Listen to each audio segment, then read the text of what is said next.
हम्म, ज्ञान और विज्ञान की इस दुनिया में आज एक और नई गहन चर्चा की शुरुआत करते हैं। तो आज का जो विषय है वो हमारे रोजमर्रा के जीवन का एक ऐसा हिस्सा है जिसे जिसे हम दिन में कई बार इस्तेमाल करते हैं। हाँ, बिल्कुल। लेकिन उसके पीछे जो भौतिक विज्ञान छिपा है, उस पर शायद ही कभी किसी का ध्यान जाता हो। सही कहा। तो हम बात कर रहे हैं गोलीय दर्पणों की, मतलब स्फेरिकल मिरर्स। विशेष रूप से अवतल और उत्तल दर्पण, जिन्हें कॉनकेव और कॉन्वेक्स मिरर कहा जाता है।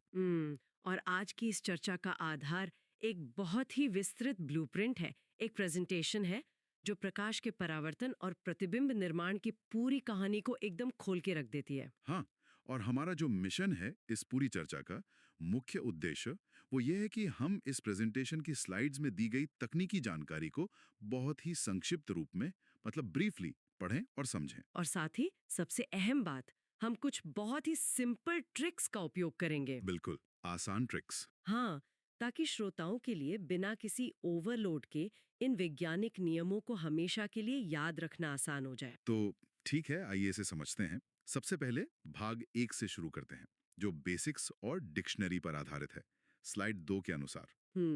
किसी भी दर्पण के व्यवहार को समझने के लिए कुछ बुनियादी शब्दों को जानना जरूरी है। जैसे स्लाइड पर लिखा है, पी जो ध्रुव या पोल है, सी यानी वक्रता केंद्र, और एफ जिसे मुख्य फोकस कहा जाता है, जहां समानांतर किरणें मिलती हैं। और एक मुख्य अक्ष भी होती है। हाँ, मुख्य अक्ष यानी प्रिंसिपल एक्सिस, जो पी और सी से होकर गुजरने वाली एक सीधी रेखा है।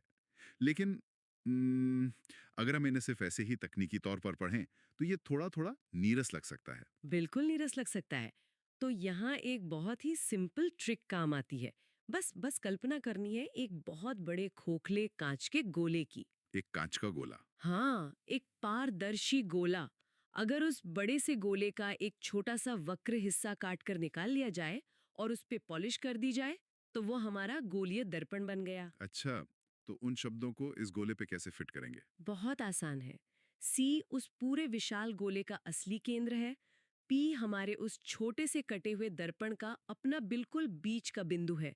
और एफ एफ उन दोनों के बिल्कुल बीच में होगा। एकदम सही। एफ बिल्कुल पी और सी के बीचों बीच है। इसी वजह से एक बहुत ही मशहूर सूत्र बनता है, R बराबर 2F। यानी वक्रता त्रिज्या फोकस दूरी की बिल्कुल दोगुनी होती है। हाँ, क्योंकि फोकस बिल्कुल मध्य में है। ये कोई रटने वाला गणित नहीं है, बस गोले का प्राकृतिक अनुपात है। ये ट्रिक वाकई से बहुत आसान बना देती है। तो चलिए अब स्लाइड 3 पर आते हैं। यहाँ किरण आरेख बनाने के 4 नियम दिए गए हैं। हाँ, जिन्हें हम रिफ्लेक्शन के 4 गोल्डन रूल्स कह सकते हैं। और यहाँ भी रटने की जरूरत नहीं है। इन नियमों को याद रखने के लिए भी बहुत ही सिंपल ट्रिक्स हैं। बिल्कुल, हम इन्हें बस 3 शब्दों में बांध सकते हैं: रिवर्स, यू टर्न और सिमेट्री। रिवर्स मतलब पहला और दूसरा नियम एक दूसरे के बिल्कुल उल्टे हैं। बिल्कुल उल्टे।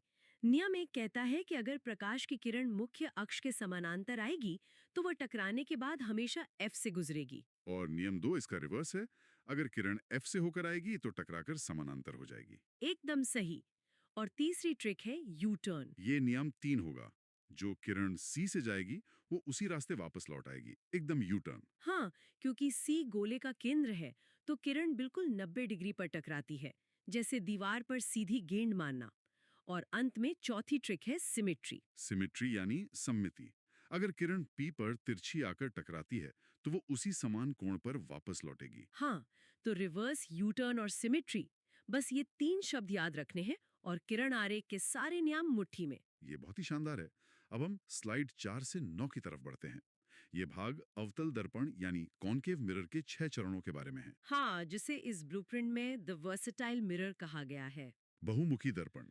मैं स्लाइड का टेक्स्ट पढ़ता हूं। इसमें वस्तु की 6 स्थितियां दी गई हैं। अनंत पर, सी के परे, सी पर, सी और एफ के बीच, एफ पर, और अंत में पी और एफ के बीच। अब इतनी सारी स्थितियां सुन के कोई भी घबरा सकता है कि इन्हें कैसे याद रखा जाए। लेकिन यहाँ सबसे दिलचस्प बात यह है कि यहाँ भी एक मास्टर ट्रिक है। एक मास्टर ट्रिक। हाँ, जिसे हम स्लाइडिंग स्केल कह सकते हैं। इन 6 स्थितियों को रटने की कोई आवश्यकता नहीं है, बस एक आसान सा पैटर्न समझना है।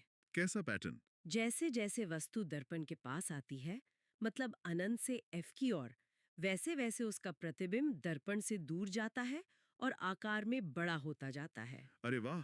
मतलब जब वस्तु अनंत पर थी, तो प्रतिबिंब बिल्कुल पास एफ पर बना था, बिंदु के आकार का। बिल्कुल।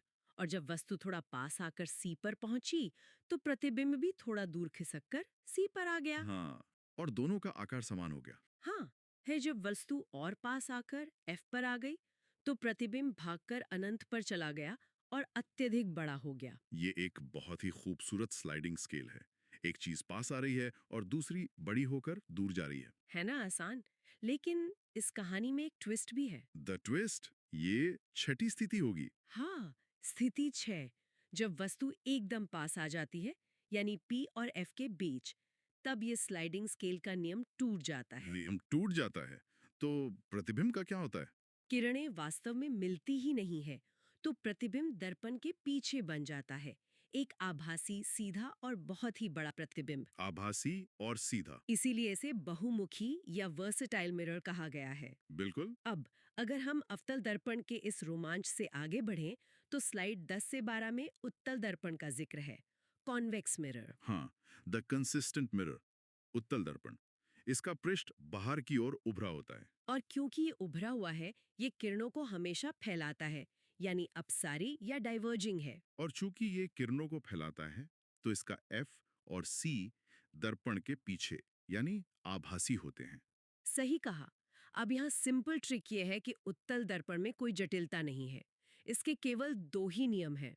कोई 6 स्थितियां नहीं है। मतलब ये हमेशा एक जैसा व्यवहार करता है। बिल्कुल कंसिस्टेंट। इसमें वस्तु कहीं भी रखी हो, चाहे अनंत पर या दर्पण के बिल्कुल पास, प्रतिबिंब हमेशा दर्पण के पीछे ही बनेगा। हमेशा दर्पण के पीछे। और आकार? हमेशा सीधा, आभासी और सबसे अहम बात, वस्तु से छोटा ही बनेगा। हमेशा छोटा और सीधा। ये याद रखना तो बहुत ही आसान है। हाँ, अवतल दर्पण वर्सटाइल है और उत्तल दर्पण कंसिस्टेंट है। यहाँ ये विषय बहुत ही रोचक हो जाता है, क्योंकि स्लाइड 13 में इन दर्पणों के असल जिंदगी में उपयोग बताए गए हैं। और इन्हीं उपयोगों में हमारी वो ट्रिक्स एकदम फिट बैठती हैं। जैसे अवतल दर्पण की फोकस करने या बड़ा करने की शक्ति, हाँ, टॉर्च और गाड़ियों की हेडलाइट्स में अवतल दर्पण ही इस्तेमाल होता है। ताकि वो प्रकाश को समानांतर बीम में दूर तक फेंक सके। बिल्कुल। और याद है हमने अवतल दर्पण के ट्विस्ट की बात की थी? हम्म, जब वस्तु बहुत करीब होती है, तो सीधा और बड़ा अक्स बनता है। हाँ, छठी स्थिति। उसका उपयोग शेविंग मिरर और डेंटिस्ट के दर्पण में होता है। डेंटिस्ट जब छोटे से दर्पण को दांत के बिल्कुल करीब ले जाते हैं, तो उन्हें दांत का बड़ा, सीधा और स्पष्ट आभासी प्रतिबिंब दिखता है। कमाल की इंजीनियरिंग है। और सौर भट्टी में भी प्रकाश को एक जगह केंद्रित करने के लिए इसी का उपयोग होता है, सही।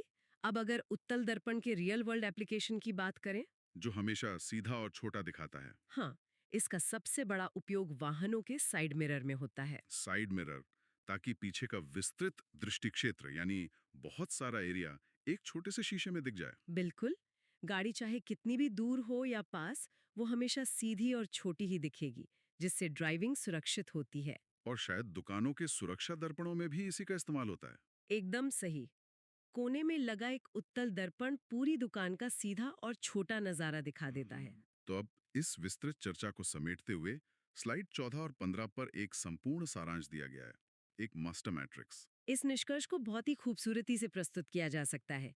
ये दोनों दर्पण असल में प्रकाश के नियंत्रक हैं। प्रकाश के नियंत्रक। हाँ, अगर हमें बहुमुखी प्रतिभा चाहिए, यानी दूरी के आधार पर वास्तविक, आभासी, छोटे या बड़े प्रतिबिंब बनाने हो, तो अवतल दर्पण काम आएगा। Concave is versatile. और अगर हमें सुरक्षा और व्यापक दृष्टि के लिए हमेशा एक सुसंगत, सीधा, आभासी और छोटा प्रतिबिंब चाहिए, तो उत्तल दर्पण बेहतरीन है। Convex is consistent. ये बहुत ही स्पष्ट है।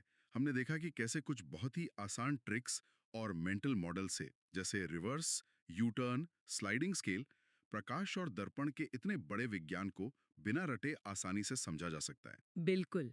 विज्ञान रटने के लिए नहीं, बल्कि हमारे आसपास के पैटर्न को महसूस करने के लिए है। लेकिन इस चर्चा को खत्म करने से पहले एक विचारणीय प्रश्न है, जो सीधे इस ब्लूप्रिंट से निकलता है, लेकिन थोड़ा गहराई में सोचने पर मजबूर करता है।